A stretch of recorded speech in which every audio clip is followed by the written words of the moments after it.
Minus CMC. Yeah. Minus Deebo Samuel. Minus George Kittle. What are the Niners going to do in L.A. against the L.A. Rams? They're going to go to a guy known as Third and Jauan and make him a touchdown scorer. He had 5 touchdowns his first year in the NFL in 2021 after being a round 7 pick in 2020, and he wasn't even on the team that year on the practice squad. And then 1 the next year in 2022, as Tim Ryan noted, he had 1 touchdown reception all of last year.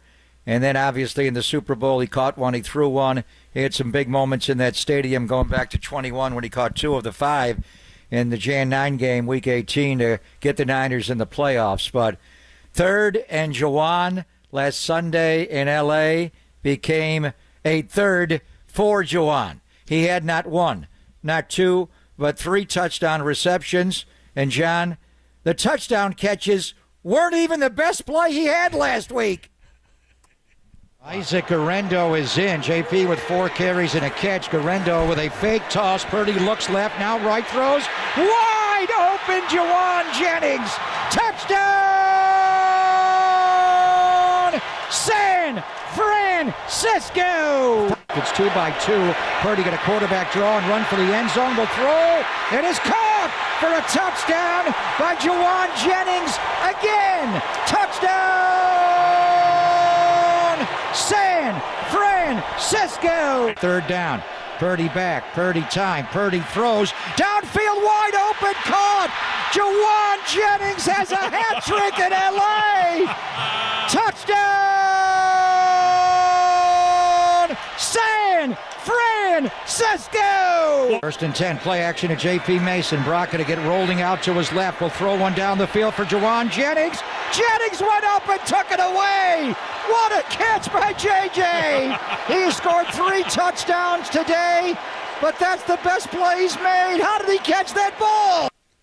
And the dog is on the ground like a dog. All right, the first touchdown play. Jauan Jennings is tight on the right side of the formation. Isaac Guerrero is in as a tailback. Ayuk is the X-receiver left. They run that wham motion for Paul Allen, the SIF motion there to simulate a toss to the right, 18 toss.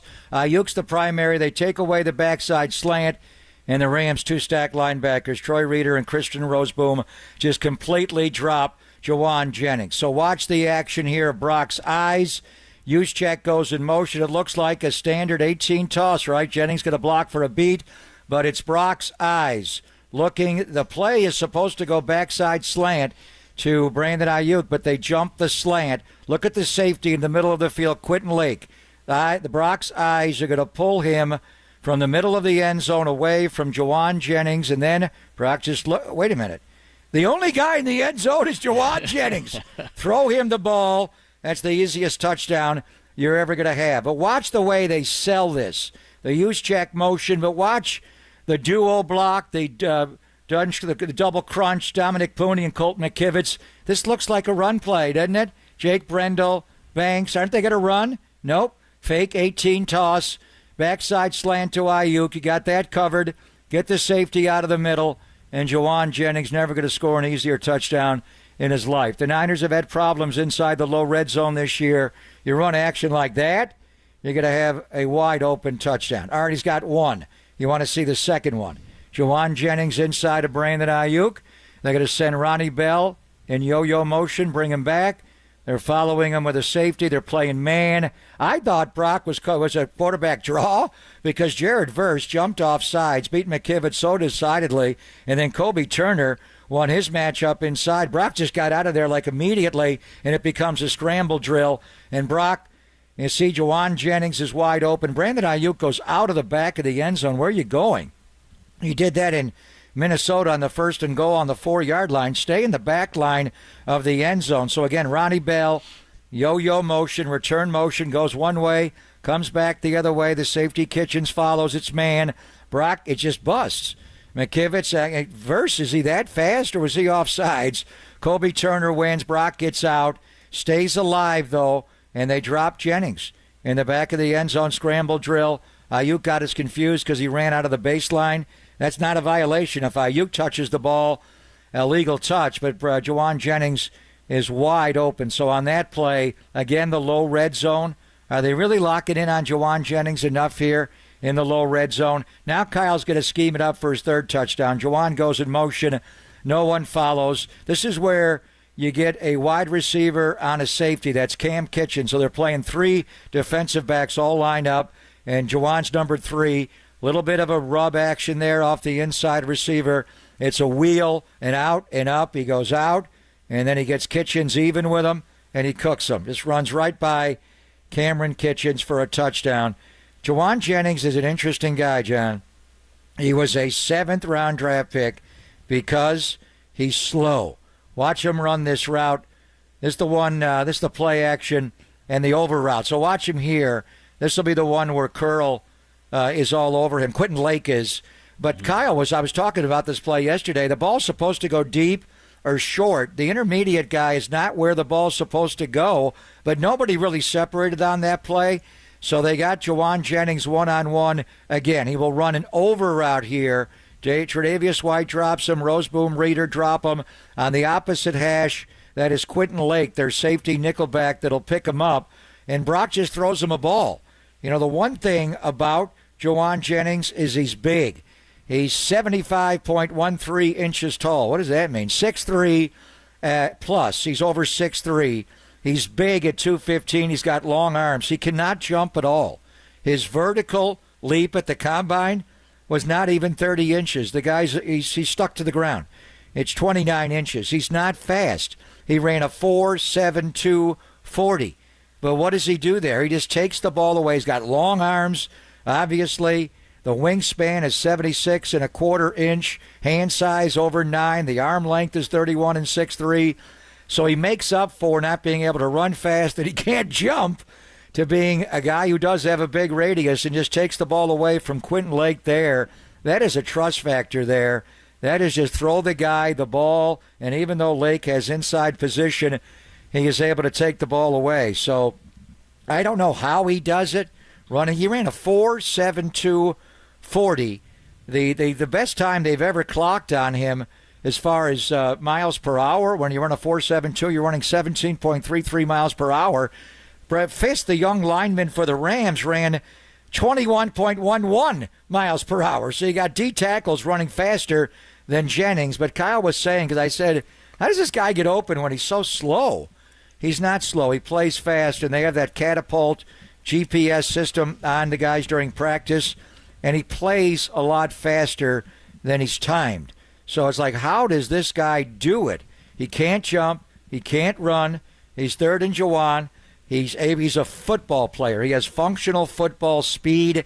He just plays faster. Jerry Rice did not have a fast 40 time, and no one ever caught him on slants, and no one ever ran better routes and set him up. So it's just amazing. He belies it all, but he's got a dog in him.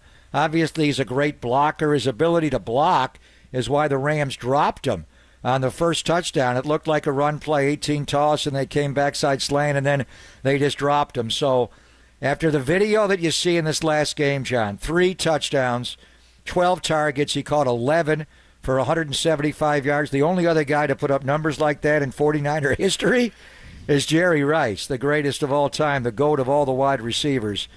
And this is where, if you're the New England Patriots and you're getting ready for this game, and you got this young corner, Christian Gonzalez, and he likes to follow guys around. He likes to travel with guys. You would think it would be Ayuk going into the game, and as their coaches look at this and they say, no, you're not going with 11. He's still off. He's running out of the back of the end zone. They're missing slants to him where Brock's throwing the ball behind him, and he's dropping balls, and he's running out of the end zone in Minnesota, and they're running an outcut, and the ball sails into the sideline. They're not synced up right now. It's Jauan Jennings who's the major concern. So I wonder, we'll watch right away when they break the huddle, Johnny. Where's 0? Will Christian Gonzalez follow any 49er wide receiver around? And if he does, is it Jauan Jennings and not Brandon Ayuk? First of all, well done, as always, and we'll post this up if you missed it on video at KNBR.com. I just know this. It's not on reputation. That's not how teams work. They do it on what's going on the field, and what's going on the field right now is Jauan Jennings is their best receiver. So if he's going to follow somebody, I'm following a guy off an 11, 175, and 3. He's their best receiver right now, and it's not even close. Don't think Debo's going to play, although he did practice. But even among those 3, Jauan is the hottest and the best. So, yeah, I would agree that if they do continue to have Christian Gonzalez, who was a really good pick out of Oregon, missed most of last season because of an injury, really well thought of, but that's what I would do. I got 3 things. 2, is this I'm surprised you haven't asked this question. Is this the best 7th-round combination in the history of the game? From Brock Purdy, 7th-rounder, to Jauan Jennings, 7th-rounder? What's the list? I don't know. I don't know that there is another list, because not a lot of 7th-round quarterbacks make it. Not a lot of 7th-rounders in general make it. But like you said, with Brock, it was his size, arm strength, all those kind of things. With Jauan, it was a 4.72, which everyone went, I can't make it with a 4.72. Was he hurt running that speed? Why I know I had heard that. Yeah, I had heard that. 4.72? Wow. And then the third thing is that sometimes good comes out of injuries. I'm not saying it's great to have Christian McCaffrey or anything out, but he's shown flashes. We've talked about the Super Bowl a million times. But if you're the 49ers, and like you said, he's kind of, especially with Kittle out, now that Kittle comes back, when you're talking about a 6'3" guy that can high point the football and go up and get it, despite the fact, as you said, doesn't have that great vertical, that's who you got to be looking at around the goal line. So even if Gonzalez doesn't maybe follow him, and they still have respect for Brandon Ayuk, although he's off to a slow start, I do wonder in the red zone if teams start bracketing him or something happens there, because he's so difficult around the red zone. But if I'm the 49ers, do I have to put him on the field a little bit more? You and I have talked about it. They don't run a lot of 3 wide receiver sets, but if and when Debo comes back, now you have this issue of this guy that's not playing as many snaps, playing as well as he's playing. So do you have to adjust and say, look, this might be our best receiver, we got to get him on the field more? Well, Debo did practice yesterday, and I think it's all, again, the catapult GPS time. They go back and watch practice, then see how he feels today. They're on the practice field right now. Kyle will talk at 1:30, 1:40 and give us an update on Debo. I don't know if he's going to play or not. One thing you could do is move Debo in the backfield, and if he does play, they will do that. And then you could still have 2 other. So the other team thinks you're an 11, personnel, right? With Jauan Jennings, Brandon Ayuk, and Debo Samuel. And Debo, they call it Deadpool, and 11 Tyson or 21 Tyson, whatever they call it. Debo lines up in the offensive backfield, so he is a wide receiver. Well, they'll code him that way, but he's a running back. So you could get Jennings on the field more. If Debo can't play, then Jennings is your second wide receiver. He's out there as your Z. He can also play X, and they can use Ayuk a little bit as a move guy, the flanker. He did get more snaps in this game. I think he had 60 last game. So believe me, Kyle, he's featured. He's in the game plan. They're not going to give the guy 12 targets, 11 catches for $175 and 3 tugs and not get him involved. He'll be involved one way or the other. It's just how do you do it? And then to your question, you got 262 throwing to 217. Brock was the 7th-round pick in the draft, Mr. Irrelevant. Jauan Jennings was pick number 217 the year that Brandon Ayuk was pick number 25 and was a first-round pick. I don't know. If we ever had a 7th-round pick throwing to a 7th-round pick, we probably had undrafted quarterbacks like Johnny Unitas and other guys. I don't know where Raymond Berry was drafted, but probably had that. But he always had high picks. I don't know. And then I'll throw another one in. J.P. Mason is undrafted. Right. He was not even drafted at all. Yeah, so, you've got a 7th-round quarterback throwing to a 7th-round wide receiver, and it's a play-action fake to a guy who was not drafted at all. So I don't know. The history would have to look into it more. But, damn, that's pretty impressive to have Jauan pick 217 in 2000, catching 3 touchdown passes from Brock Purdy, who was picked 262 in 2022. That's pretty impressive. Yeah, that's if you add up where they were picked. If I guess you'd have to throw the free agents out, but if you add it up where they're picked, I wonder if that's the highest number that you could get to in terms of having that kind of a thing. Because, like you said, especially 7th-rounders in general, but especially 7th-round quarterbacks. There's just not a lot around. So when Brock is always setting the lowest drafted this or that to do this or that, that seems to be one of those things. But I was thinking about that as like you got 2 7th-rounders dominating against the Rams despite that loss. So we'll see how the Patriots handle it. We'll see how the 49ers handle it in terms of who's going to be back and then what Jauan's role is going to be. But obviously he proved more, 11 for 175 and 3. And like you said, the best catch, as you pointed out there in the video, was the Moss play.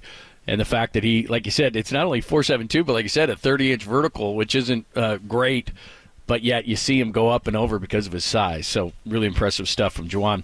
Give us your thoughts, 415-808-KNBR, 415-808-5627. If you weren't near a device, we'll post that later, and you can see the video of it, which was very, very cool to check out. All right, we talked to Bob Sochi a little bit. He gave us a few things on the Patriots. How can the 49ers counteract that? We'll tell you next, only here on the Sports Leader.